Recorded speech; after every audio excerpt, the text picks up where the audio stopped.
Hello students, welcome to Yachana Science classes. How are you all? I hope you all are fine. We are doing chapter number 1 and one lecture we have done. In that lecture we discussed about asexual reproduction. Today we are going to discuss about sexual reproduction. A brief introduction in this chapter we are to do. बहुत ज़्यादा detail में नहीं करना है क्योंकि second chapter और third chapter दोनों ही sexual reproduction के हैं. सेकंड चैप्टर में प्लांट्स का सेक्सुअल रिप्रोडक्शन है और थर्ड चैप्टर में ह्यूमन का रिप्रोडक्शन है. तो हम डिटेल में नहीं करेंगे बट ब्रीफ इंट्रोडक्शन हम सेक्सुअल रिप्रोडक्शन का करने वाले हैं. ठीक है. So first of all you all should know that what is sexual reproduction. इसके बारे में हमने बात भी की थी that sexual reproduction is the process in which fusion of gametes take place, formation of gametes take place and both parents are involve. हालांकि हमने बात की थी कि कई बार सिंगल इंडिविजुअल में दोनों ही सेक्स होते हैं, मेल भी और फीमेल भी, तो सेल्फ फर्टिलाइजेशन भी कभी कभार कर लेते हैं. तो सिंगल इंडिविजुअल और सिंगल पेरेंट भी होता है but most probably both parents are involve. Okay, so sexual reproduction involve fusion of gametes. It involve fusion of gametes. It can be in single individual or can be in both individual. Clear? This is fusion of gametes. Next thing is जो sexually reproducing organism होते हैं, sexually reproducing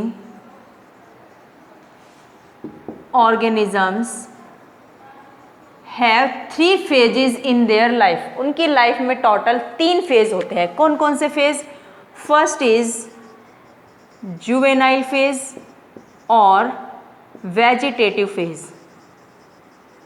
juvenile phase और vegetative phase. Second is reproductive phase. Reproductive phase. And third one is senile or maturity phase. See, if we talk about animals, then juvenile phase word is given, juvenile phase name is given, that before they become sexually reproducing, mature, before they become able to reproduce, then that phase is known as juvenile phase. If we talk about plants, then vegetative phase when no flowering are there, flowering होने से पहले जो उनकी life cycle है वो vegetative phase है. Second is reproductive phase when the organism is capable of reproduction, can increase its population, can give birth to young ones, that is reproductive phase. Next is senile phase और maturity phase means बुढ़ापा आ गया, बूढ़ा होने वाला organism, तो वो कौन सा फेज हो जाएगा? मैच्योरिटी और सिनाइल फेज. ठीक है, बट हमें बात मेनली किस फेज की करनी है? रिप्रोडक्टिव फेज की. If you talk about both plants and animals, firstly plants are there and here animals. इनके रिप्रोडक्टिव फेज की हम बात करते हैं. ठीक है. प्लांट्स कैन बी मोनोकार्पिक और plants can be polycarpic. Clear? Monocarpic plants are those plants which flowers once in their life, which flowers once in their life. जो अपनी पूरी लाइफ में एक ही बार फ्लावरिंग करते हैं, एक ही बार फ्रूटिंग करते हैं, वो कौन से प्लांट होते हैं? Monocarpic plants. Next is polycarpic plant, the plants which can flower more than one time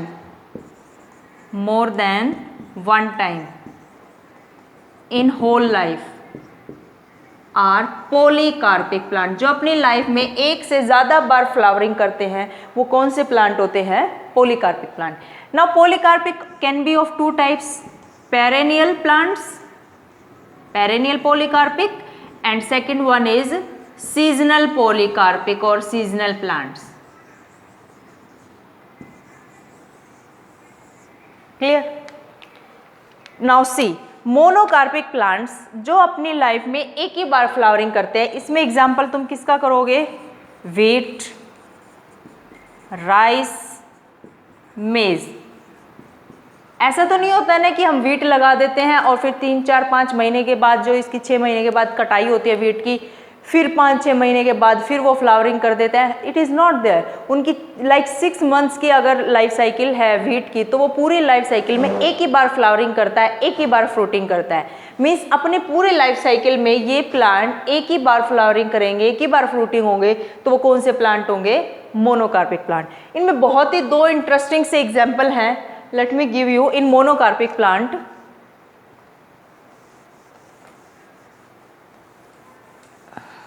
C monocarpic plants में first example of bamboo. Many bamboo species flowers in 50 to 100 years of their life.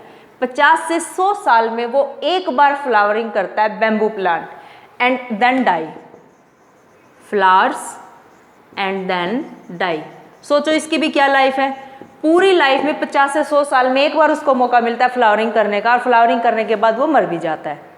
ऐसे भी plants हैं, ये भी monocarpic अपनी life में वो एक ही बार कर रहा है। सेकंड बहुत इंपॉर्टेंट एग्जांपल है स्ट्रोबिलैंथस।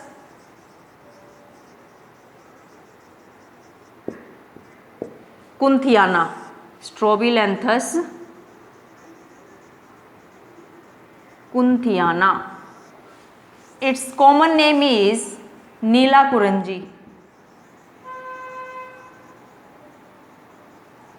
सी its common name is Neela Kurinji. बहुत ही फेमस फ्लावर है ये साउथ इंडिया में। नीला कुरंजी का फ्लावर बहुत सारी मूवीज में और सीरियल्स में तो इसकी बात भी की जाती है कि नीला कुरंजी का फ्लावर खिल रहा है ना। सीरियल्स में और मूवीज में बहुत बात की जाती है नीला कुरंजी के बारे में। स्ट्रोबिलैंथस कुंथियाना flowers in 12 years.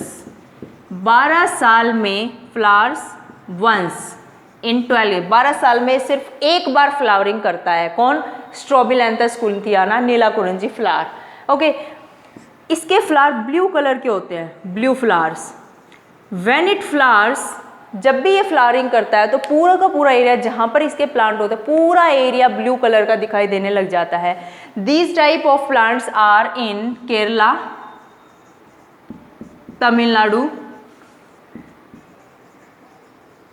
And Karnataka. इस जगह पर ये सबसे ज़्यादा प्लांट मिलते हैं साउथ इंडिया में, और दूर दूर से लोग इसको देखने के लिए भी आते हैं क्योंकि 12 साल में एक बार आता है ना। Last time it flowers in September 2006, then 2018, and now when it will flower after 12 years, it will flower in 2030. Clear? So these are monocarpic plant जो अपनी पूरी लाइफ में एक ही बार फ्लावरिंग करते हैं। ऐसे प्लांट होते हैं monocarpic plants. Clear? Now we will discuss about polycarpic plants. अब हम पॉलीकार्पिक के बारे में बात करते हैं कि पॉलीकार्पिक प्लांट कौन से होते हैं।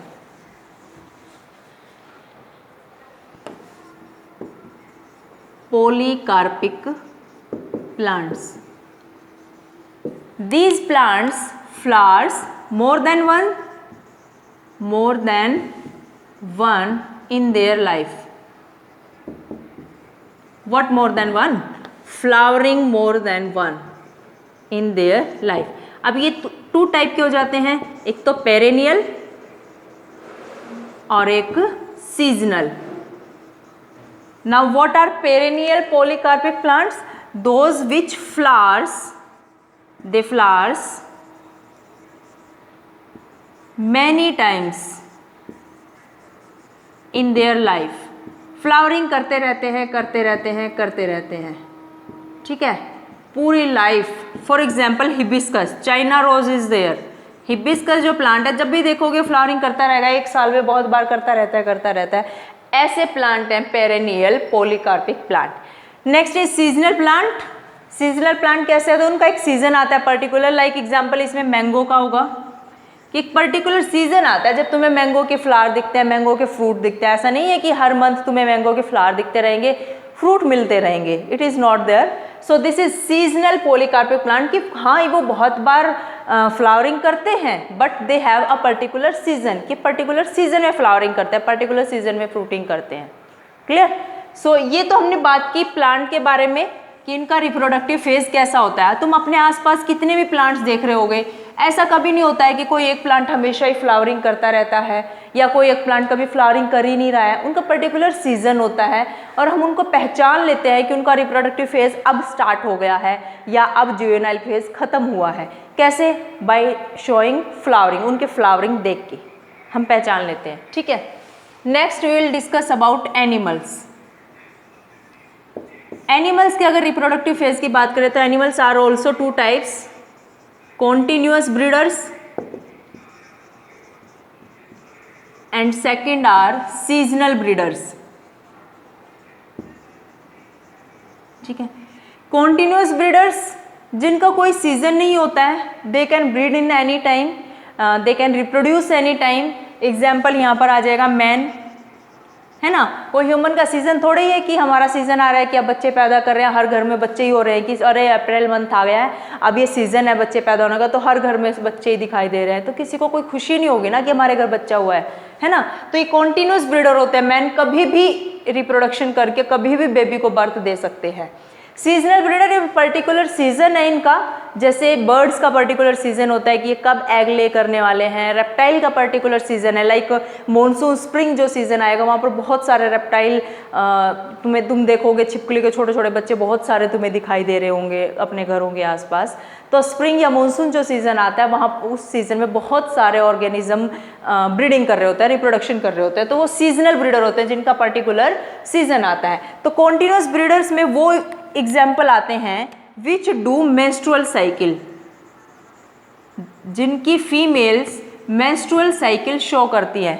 Do you know that females of almost all animals they undergo cyclic changes and these cyclic changes are of two type, one is menstrual cycle and second one is estrus cycle। ठीक है, menstrual cycle is shown by primates। menstrual cycle किस में होता है? primates में होता है। estrus cycle is shown by non primates, ये non primates में होता है। ठीक है, you are to learn these differences। now what are primates? primates के अंदर कौन कौन आता है? like man, chimpanzee, orangutan, these are example of primates. Mammals की टाइप है ये, मैमल्स होते हैं, primates and non primates. Non primates में you can learn like cow, dog, cat, rat etcetera. इनके अंदर स्ट्रेस साइकिल होता है। In menstrual cycle bleeding takes place, menstrual cycle में ब्लीडिंग होती है, but in oestrous cycle no bleeding, इसमें कोई ब्लीडिंग नहीं होती है। But female also go cyclic changes, female की बॉडी में, यूट्रस में भी, रिप्रोडक्टिव सिस्टम में साइक्लिक चेंजेस होते रहते हैं, वही एस्ट्रस साइकिल है और वही मेंस्ट्रुअल साइकिल है। ठीक है, तो एक तो ऐसे ऑर्गेनिज्म जो कॉन्टिन्यूअस ब्रीडर है वो कौन है? मेंस्ट्रुअल साइकिल की। Each month they will release an egg, एक एग रिलीज होगा, उसकी फर्टिलाइजेशन होगी, फ्यूजन होगी स्पर्म के साथ, तो एक नया ऑर्गेनिज्म बन जाएगा।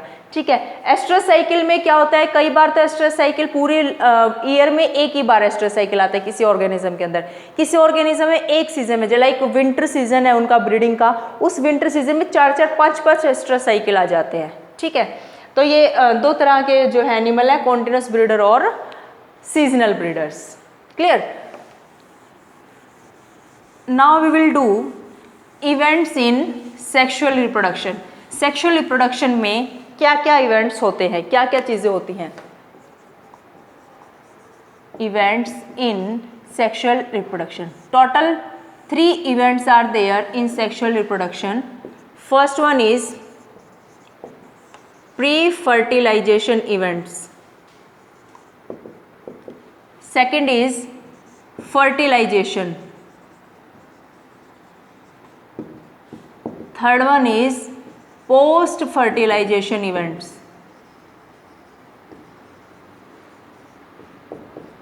सी, प्री-फर्टिलाइजेशन, फर्टिलाइजेशन होने से पहले, मेल गैमेट और फीमेल गैमेट का फ्यूजन होने से पहले। फर्टिलाइजेशन दोनों का फ्यूजन होता है, पोस्ट फर्टिलाइजेशन, फर्टिलाइजेशन होने के बाद, फ्यूजन होने के बाद क्या होता है। ठीक है, आज हम सिर्फ प्री फर्टिलाइजेशन की बात करेंगे, इन दोनों को हम नेक्स्ट वीडियो में डिस्कस करेंगे, नेक्स्ट क्लास में डिस्कस करेंगे। प्री फर्टिलाइजेशन में 2 events are there. First one is gametogenesis, Second one is gamete transfer. Two things we are to discuss now. Now what is gametogenesis? It is the formation of gametes. Formation of gametes.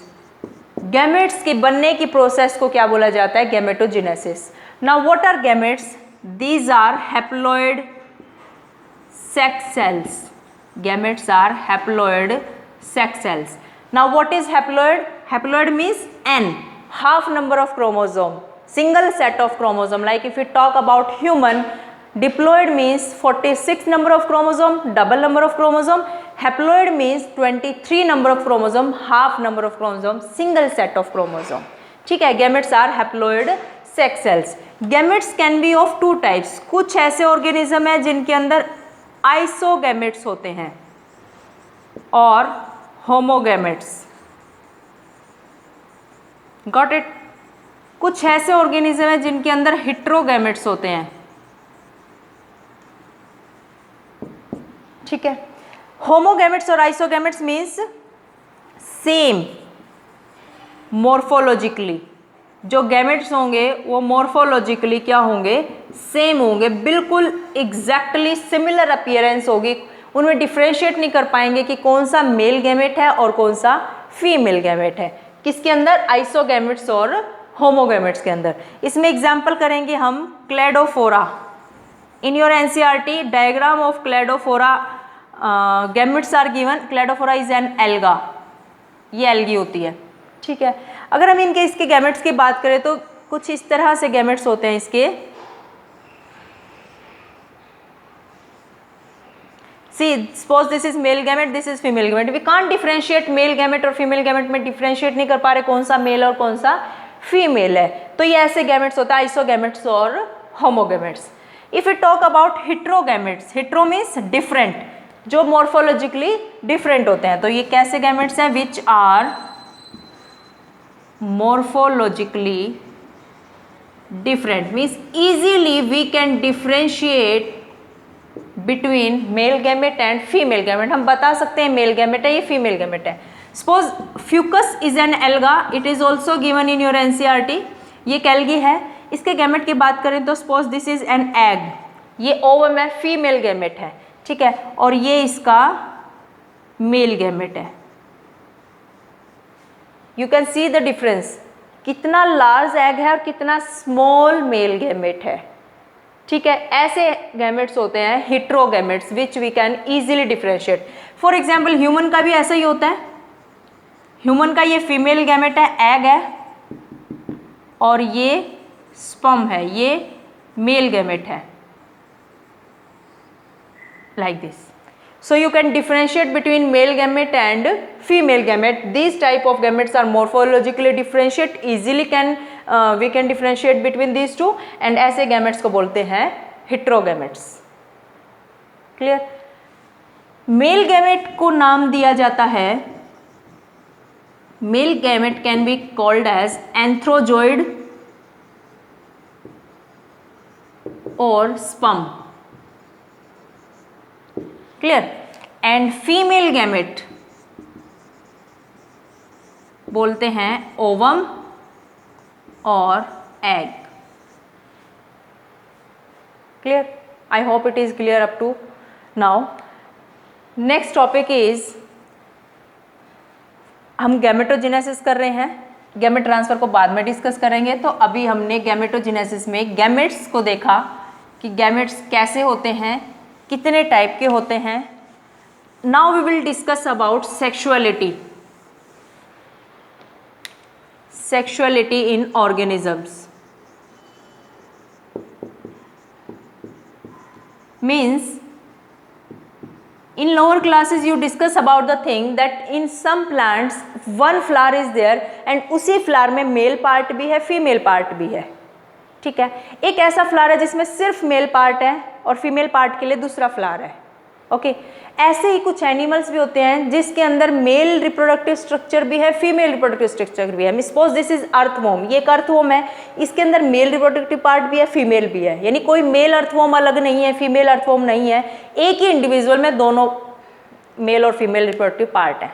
ठीक है. But ऐसा भी organism है, ये अकेला एक cockroach है, ये अकेला एक कॉकरोच है, मीन्स ये मेल कॉकरोच है, फीमेल कॉकरोच है, दोनों इंडिविजुअल अलग है, दोनों के सेक्स पार्ट भी अलग है, ठीक है।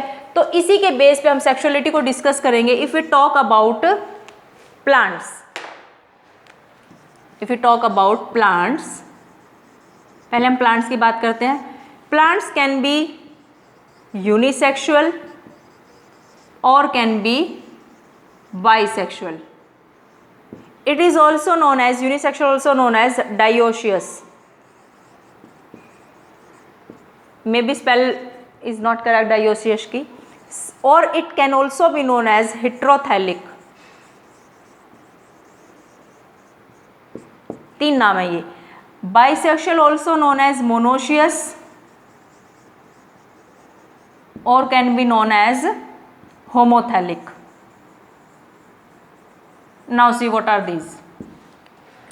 Plant unisexual भी हो सकता है. Uni means single, sexual means sex, means male and female reproductive structures, male and female reproductive structures are present on different plant. Male reproductive structure दूसरे प्लांट पे होगा, फीमेल रिप्रोडक्टिव स्ट्रक्चर दूसरे plant पे होगा. मीन्स ये papaya का plant है, ये मेल प्लांट है, इस पे सिर्फ मेल फ्लावर्स होंगे. ये फीमेल प्लांट है, इस पे सिर्फ फीमेल फ्लावर्स होंगे. ऐसे प्लांट होते हैं यूनिसेक्सुअल प्लांट जिसमें सिंगल सेक्स होता है. तो एग्जाम्पल इसमें किसका डालोगे तुम? Papaya, date palm. ये ऐसे प्लांट है जिनमें मेल रिप्रोडक्टिव पार्ट अलग प्लांट पे है, फीमेल रिप्रोडक्टिव पार्ट अलग प्लांट पे है. इसीलिए डायोशियस भी बोलते हैं, हिट्रोथैलिक भी बोलते हैं. ये हिट्रोथैलिक वर्ड यूज किया जाता है in case of that fungi में भी. हिट्रो मीन्स डिफरेंट थैलस, अलग अलग थैलस पे मेल पार्ट है, फीमेल पार्ट. ब्रायोफाइट्स में भी ऐसा यूज होता है. जैसे मार्केंशिया होता है, ये मेल मार्केंशिया, ये फीमेल मार्केंशिया. इस पे मेल रिप्रोडक्टिव पार्ट होगा, इस पे फीमेल रिप्रोडक्टिव पार्ट होगा. ठीक है. If you talk about bisexual, bi means two sex, means male and female reproductive structures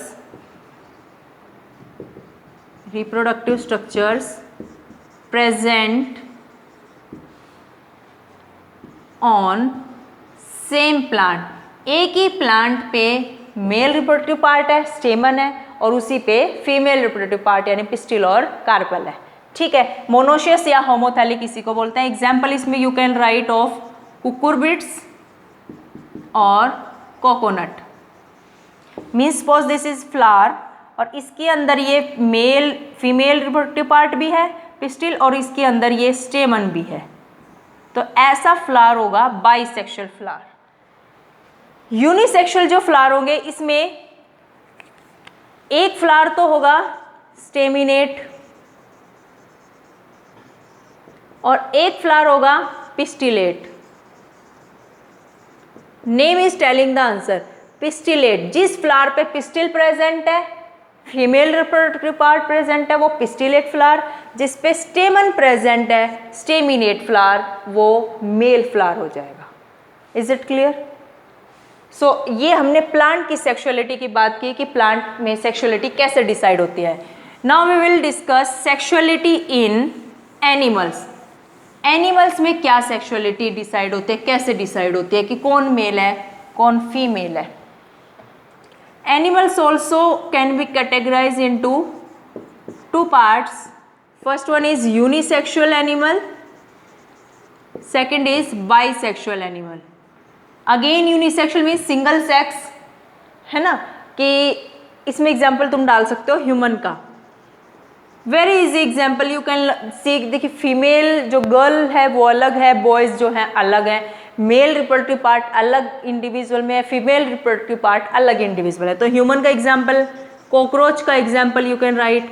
bisexual में क्या होगा? इंडिविजुअल एक होगा लेकिन सेक्स उसके अंदर मेल और फीमेल दोनों होंगे. It is also known as hermaphrodite. Hermaphrodite. क्या लिखोगे इसमें? Single individual, single individual have both sex, male reproductive part और फीमेल रिप्रोडक्टिव पार्ट दोनों होंगे। इसमें एग्जाम्पल किसका आएगा? टेपवॉर्म, अर्थवॉर्म, लीच, स्पंज, ये सभी कैसे एनिमल होते हैं? Hermaphrodite, bisexual. इंडिविजुअल एक होगा, मेल रिप्रोडक्टिव पार्ट और फीमेल रिप्रोडक्टिव पार्ट दोनों ही एक ही इंडिविजुअल में होंगे। Clear? So this is sexuality in organisms. Next thing is cell division during gamete formation.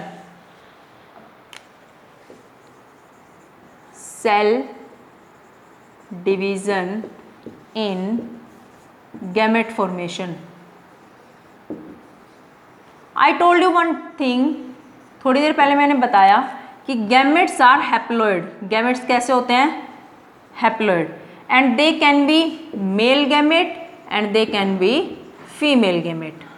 ठीक है, बट जो पेरेंट बॉडी होती है ना, जिससे गैमेट बनेंगे, parent body can be haploid और कैन बी डिप्लॉइड। पेरेंट जो होगा जिससे गैमेट बने वो डिप्लॉइड भी हो सकता है, हैप्लॉइड भी हो सकता है। अगर वो हैप्लॉइड है तो इसके अंदर कैसे डिवीजन होगी? माइटोटिक डिवीजन, माइटोसिस होगी। Means same number of chromosome रह जाएंगे जितने की बॉडी में थे, हाफ नहीं होंगे, माइटोसिस होगी। ठीक है, अगर डिप्लॉइड बॉडी है तो इसके अंदर मियोसिस होगी। Means half number of chromosome हो जाएंगे जितने भी थे। सपोज 46 नंबर ऑफ क्रोमोसोम थे डिप्लॉयड, जब हैप्लॉयड गैमेट यहाँ पर बनेगा मियोसिस के बाद तो उसके अंदर 23 नंबर ऑफ क्रोमोसोम हो जाएंगे। Half number of chromosomes will be there, reductional division. But यहाँ पर क्या है? हैप्लॉयड है, 23 अगर इसमें थे, माइटोसिस होगी तो जो गैमेट यहाँ पर बनेगा उसके पास भी कितने क्रोमोसोम रहेंगे? 23। इक्वेशनल डिवीजन इसको बोलते हैं, इक्वल नंबर ऑफ क्रोमोसोम रहने वाले हैं। ठीक है, तो जो पेरेंट बॉडी हैप्लॉइड किस किस के अंदर होती है? लाइक फंजाई के अंदर होती है, एल्गी में, ब्रायोफाइट्स में, एल्गी, फंजाई एंड ब्रायोफाइट्स, इनके अंदर हैप्लॉइड बॉडी होती है। और diploid body maximum animals, most of the animals के अंदर डिप्लॉइड पेरेंट बॉडी होती है। टेरिडोफाइट्स,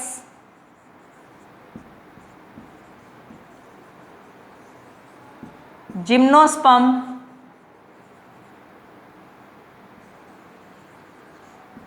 एंड एंजियोस्पर्म्स, इन सब के अंदर कैसी पेरेंट बॉडी होती है? डिप्लॉइड होती है। ठीक है, जब डिप्लॉइड पेरेंट बॉडी से हैप्लॉइड गैमेट्स बनते हैं तो वो स्पेशल सेल्स कौन होती हैं जो गैमेट्स बनाएंगी? मियोसाइट्स। क्या बोलते हैं इनको? Meiocytes, which are diploid, have double number of chromosome, और जब इसमें मियोसिस होगी तो गैमेट बनाएंगी which will have half number of chromosome. Clear? So this is cell division in gamete formation. Now last topic for today, gametogenesis हमने कर लिया है। Now we will do gamete transfer.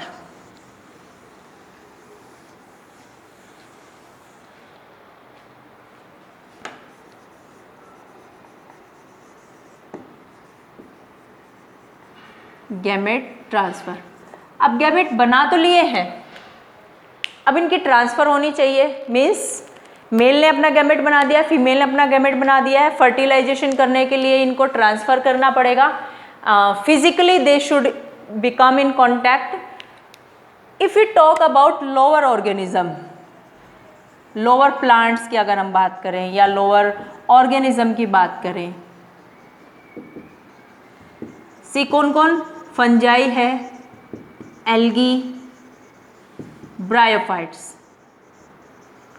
They need water as medium to transfer gametes. Gamete transfer करने के लिए इनको water medium चाहिए। Water में वो अपने गैमेट रिलीज कर देंगे and they will reach to each other. ज़्यादातर स्पीशीज़ के अंदर मेल गैमेट जो होता है मोटाइल होता है, फीमेल गैमेट जो होती है वो स्टेशनरी होती है। Mail gamete is motile, female gamete is stationary. But कुछ ऐसे फंजाई और कुछ ऐसे एल्गी हैं जिसमें दोनों के दोनों गैमेट कैसे होते हैं? मोटाइल होते हैं, बट बहुत कम है ऐसे। ठीक है। तो मेल गैमेट मोटाइल है, फीमेल गैमेट स्टेशनरी है। तो मेल गैमेट को फीमेल के तक पहुंचना है क्योंकि वो तो फिक्स है। मेल गैमेट को कोई मीडियम चाहिए जाने के लिए, जैसे वाटर मीडियम है, वाटर में रिलीज कर देते हैं। बट जो हायर प्लांट्स होते हैं, seed plants like in angiosperms, इनके अंदर क्या होता है, एंजियोस्पर्म में जो मेल गैमेट होगा it is present in pollen grain. ये किस में प्रेजेंट है, पोलन ग्रेन्स में, ठीक है। बट जो फीमेल गैमेट होगी, female gamete is present in ovule. वो किसके अंदर प्रेजेंट है, ओव्यूल के अंदर प्रेजेंट है। तो pollen grain is release from the anther. Pollen grain किसके ऊपर है, एंथर के ऊपर है। और ये जो ओव्यूल है ये कहाँ पर है, it is present in ovary. Pollen grain from anther it has to reach to pistil. इसको कहाँ पहुंचना है, पिस्टिल में। ये पिस्टिल है, ये इसका कौन सा पार्ट है, stigma. Now see one time, दोबारा देखो। Male gamete is present in pollen grain. Pollen grain anther पे प्रेजेंट है, तो pollen grain has to reach from anther to the stigma. Pollen grain को एंथर से स्टिग्मा पर जाना है। इस प्रोसेस का नाम क्या है, पोलिनेशन। और क्यों जाना है, क्योंकि पोलन ग्रेन के पास क्या है, मेल गैमेट। इसको कहाँ पहुंचना है, फीमेल गैमेट तक पहुंचना है। तो pollen grain is carrying male gamete, it has to transfer from anther to the stigma. The process is known as pollination. अगर तो सेम फ्लावर के अंदर है ये, अगर सेम फ्लावर के अंदर मेल पार्ट भी है, फीमेल पार्ट भी है, तो इसको किसी चीज़ की ज़रूरत नहीं, एंथर से यहाँ स्टिग्मा तक पोलन ग्रेन पहुँच जाएगा। ये सेल्फ पोलिनेशन होता है। बट अगर स्टेमिनेट फ्लावर है, पिस्टिलेट फ्लावर है, यानी एक फ्लावर के अंदर तो पिस्टिल है और दूसरे फ्लावर के अंदर एंथर है, तो इस एंथर से स्टिग्मा तक पहुंचने के लिए इसको डिस्टेंस कवर करनी है। और डिस्टेंस कवर कराने में कोई एजेंसी हेल्प करेगी। That agency can be wind, can be water, can be insect. Wind, water, insect कोई भी, मतलब इसको यहाँ से यहाँ पहुँचा देगा। इस तरह से गैमेट का ट्रांसफ़र हो जाएगा। इन सब चीज़ों को हम नेक्स्ट सेकंड चैप्टर में बहुत ही ज़्यादा डिटेल में पढ़ने वाला है। यहाँ पे तुम्हें ब्रीफ इंट्रोडक्शन याद रखना है कि गैमेट का ट्रांसफ़र होता कैसे है। Clear? I hope all the things which I discussed today all are clear to you. You read it from NCERT. बगैर NCERT के चीज़ें क्लियर नहीं होंगी. You are to read it from NCERT properly. Revise it. So in our next class, some things are left of that events in sexual reproduction. Fertilization बचा है, post fertilization बचा है. इन दोनों के बारे में हम next class में discuss करेंगे. Thank you everybody.